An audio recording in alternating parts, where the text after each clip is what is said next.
Changing the programming and stuff and moving people around or just taking off these situations, what is the protocol that's in place to assist the programmers so that they know or have had some kind of conversation regarding how they need to improve to get their stuff working better? Is there something in place for them? We had something in place in 2012. We had conversations, and I even had a form that we sent to the producers and shows to talk about what was the purpose of their show, what was their target audience, what were their goals and dreams and stuff like that. And then a bunch of them filled it out. We have all of that.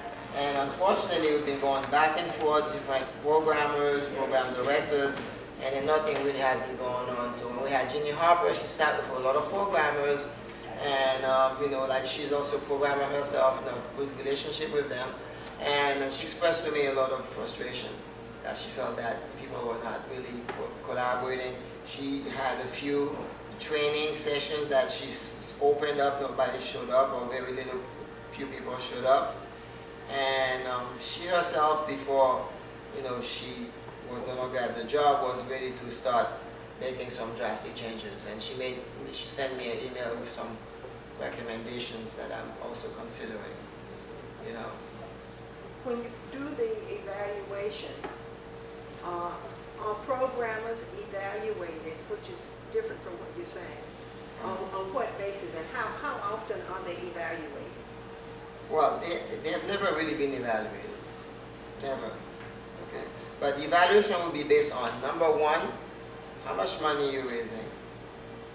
Number two, how prepared is the show? How enthusiastic are your show? Like you were saying before, like some of the shows you feel that you don't seem like you were prepared, you just come and wing it.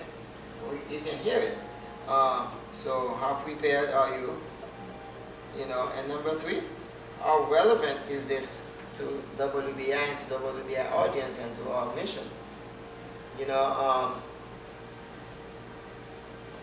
For example, one of the most important slot on WBAI are from 6 a.m. to 8 a.m. the morning show. Then you have at least from 5 to 7. This is your prime time radio. So what's going on there? What is the reach of those people? Those people have a Facebook and Twitter that they have been told to get to reach out and let us know how they're reaching out to their constituency. WBAI is supposed to be a community and listener-sponsored radio station. So what we're supposed to do is we're supposed to get producers who are connected to the community, who already have an audience or who actually are committed to reach out to their constituency. If you cannot raise money, you should at least be able to have a bunch of people who are willing to support the concept of your show and to send money just to support your show.